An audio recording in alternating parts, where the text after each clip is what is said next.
data Pemda kategori aman untuk formasi P3K Guru 2022. Nah, apakah daerah teman-teman ini adalah masuk dalam kategori aman?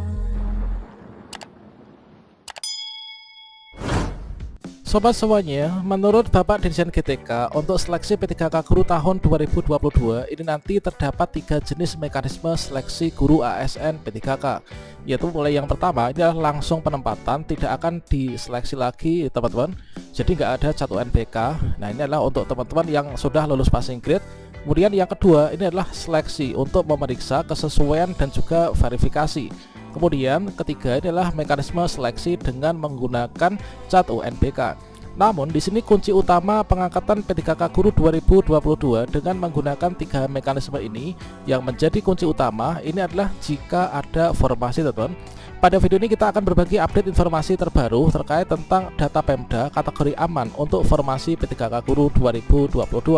Nah, apakah daerah teman-teman ini adalah masuk dalam kategori aman ataukah belum aman? Namun sebelum kita lanjutkan, perlu saya ingatkan bagi teman-teman yang mungkin baru pertama kali menemukan channel ini, silahkan klik tombol subscribe-nya dan aktifkan notifikasi loncengnya sehingga nanti jika ada update video terbaru, teman-teman tidak akan ketinggalan informasi.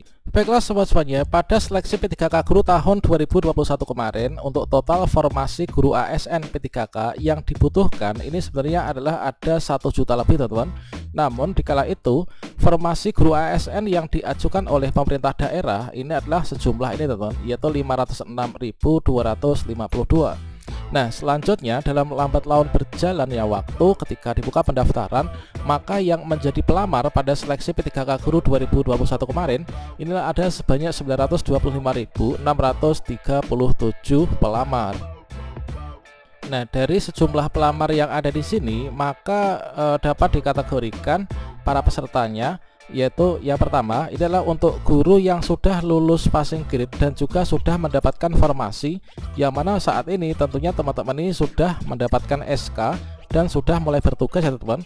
Kalau misalkan di kabupaten kami, Kabupaten Ngawi, ini adalah mulai hari Senin kemarin ini semua P3K baik itu tahap 1 maupun tahap 2 ini adalah sudah melaksanakan tugas, sudah menerima SK, kemudian SPMT dan juga pemberkasan untuk gaji mereka. Nah, selanjutnya teman-teman, dari sejumlah pelamar ini, di sini ada peserta yaitu sebanyak 193.954. Inilah sudah lulus passing grade namun tidak mendapatkan formasi. Dikarenakan apa? Dikarenakan kalah perankingan ketika seleksi P3K Guru baik itu tahap 1 maupun juga tahap 2. Selanjutnya di sini untuk seleksi P3K 2021 kemarin ini menyisakan sisa formasi sebanyak 212.392. Ini adalah yang rencananya akan dibuka pada seleksi P3K Guru tahap 3. Namun di tahap 3 itu tidak dibuka dan untuk formasinya ini digabung dengan formasi seleksi P3K Guru di tahun 2022 ini. Tentunya di sini nanti bagi teman-teman baik itu yang sudah lulus passing grade maupun juga yang belum lulus passing grade, termasuk juga THK 2 atau guru honor sekolah negeri yang belum melakukan pendaftaran dahulu, ini adalah terakomodir dalam seleksi P3K Guru 2022 ini.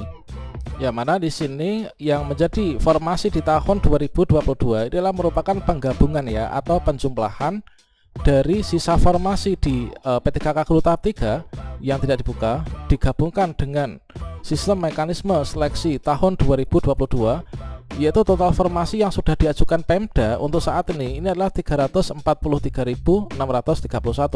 Ini adalah sudah termasuk guru agama teman-teman. Inilah data dari Kemdikbudristek. Sementara itu untuk total kebutuhan formasi di tahun 2022 ini adalah sebanyak 970.410.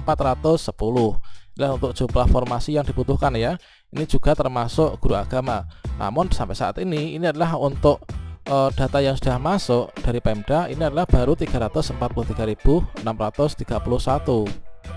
Dan di sini tadi disampaikan, dipaparkan bahwa terdapat 303 atau 60% Pemda ini tidak memiliki formasi yang cukup menampung untuk guru yang sudah lulus passing grade. Meskipun sisa formasi 2021 itu sudah ditambahkan dengan usul formasi di tahun 2022. Sehingga di sini tadi dipaparkan bahwa untuk pengkategoriannya itu adalah untuk yang berwarna hijau, ini adalah untuk kategori yang sudah aman ya teman-teman, sangat aman. Yang mana di sini diartikan dikatakan sangat aman inilah jika jika sisa formasi ini adalah jauh lebih besar dibandingkan dengan guru yang sudah lulus passing grade. Nah, di sini ada 98 instansi ya, atau 19%, teman-teman. Ya sudah aman. Artinya formasi ini lebih besar daripada yang lulus passing grade, sehingga di sini dapat dikatakan bahwa seluruh peserta yang sudah lulus passing grade ini pasti akan terakomodir ya untuk daerah-daerah ini. Nah, teman-teman bisa cek untuk daerah mana saja yang di sini dalam kategori sangat aman. Artinya kita lulus passing grade nanti pasti akan langsung bisa diangkat ya, teman. Nah, di sini kalian bisa cek. Nah, misalkan inilah untuk daerah Maluku ya. Untuk daerah Maluku, nah di sini sudah dapat dikategorikan aman, teman-teman. Ini adalah prosentasenya lebih besar. Kemudian di sini untuk Malut. Nah, Malut pun di posisi kedua, kemudian Gorontalo. Nah, ini teman-teman bisa mengecek untuk daerahnya ini adalah sudah masuk dalam kategori aman ataukah belum.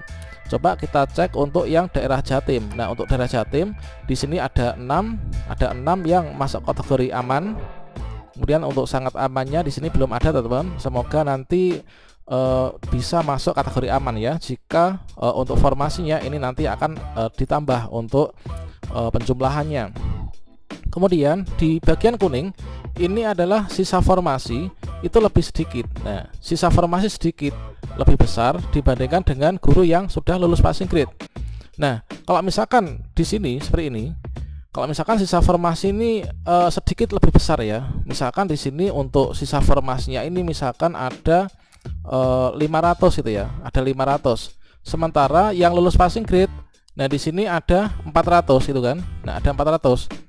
Nah, di sini kategorinya ini termasuk aman juga, teman-teman. Aman maksudnya aman untuk teman-teman yang sudah lulus passing grade.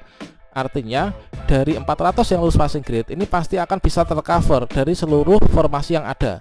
Namun yang kurang aman nanti adalah teman-teman yang masuk dalam kategori prioritas yang kedua, ketiga dan juga umum ya. Karena apa? Karena di sini tinggal ada 100 formasi, teman-teman. Nah, ini adalah dalam kategori aman. Ini adalah artinya sisa formasinya nanti lebih sedikit kalau misalkan diisi oleh peserta yang lulus passing grade.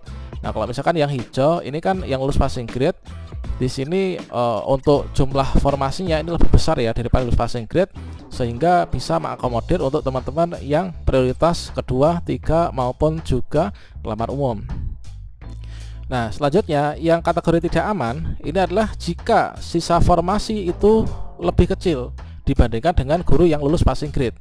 Nah, misalkan di sini untuk yang lulus passing grade itu adalah misalkan ada 300. Nah, ada 300. Kemudian formasi yang ada di sana, formasi sisa dan juga formasi yang sudah diajukan di tahun 2022 ini hanya ada 200. Nah, gini teman-teman. Inilah nanti artinya dalam masuk kategori tidak aman. Nah, di sini untuk mengakomodir teman-teman yang lulus passing grade pun ini formasinya kurang, apalagi nanti kalau misalkan dibuka untuk teman-teman yang prioritas kedua, tiga dan juga peserta umum. Nah, selanjutnya di sini ada sebanyak 122 instansi ya, teman-teman. Nah, di sini kalian bisa cek sendiri daerah-daerahnya. Kemudian yang masuk dalam kategori sangat tidak aman ini adalah jika sisa formasi itu jauh lebih kecil dibandingkan dengan guru yang sudah lulus passing grade. Ini ada 181 instansi, sebanyak 36%. Bahkan di sini ada yang tidak buka formasi ya. Tidak buka formasi dan juga di sini tidak ada yang lulus passing grade. Nah, ini sebanyak 193.954 ini guru yang lulus passing grade di 506 instansi. Ini adalah 7 Pemda ini tidak memiliki guru yang lulus passing grade. Sementara itu ketersediaan formasi bagi guru yang lulus passing grade ini terbagi menjadi, nah ini dalam kondisi aman, ini ada 203 Pemda sebanyak 40%, yaitu 20.109 guru, ini adalah 10,4% ya. Kemudian kondisi tidak aman ini ada 303 Pemda sebanyak 600%, teman-teman. Nah, semoga nanti kita semua bisa lolos dalam seleksi ini. Dan untuk mekanismenya seleksi ini nanti akan terdapat 3 jenis mekanisme, teman-teman. Untuk yang pertama ini langsung penempatan ya. Bagi teman-teman yang sudah lulus passing grade ini nanti tidak perlu mengikuti seleksi lagi, namun langsung penempatan, teman-teman. Jadi penempatan individu ini telah yang menggunakan nilai ambang batas pada seleksi di tahun kemarin ya, teman-teman. Nah, seperti ini. Namun juga di sini ada istilahnya headline, yaitu jika ada formasi. Nah, seperti itu. Kemudian kalau misalkan di sini masih ada sisa formasi, nanti akan dibuka untuk seleksi yang prioritas kedua dan juga 3 dengan melihat kesesuaian verifikasi, dan juga dilanjutkan kalau masih ada sisa formasi, yaitu seleksi cat UNBK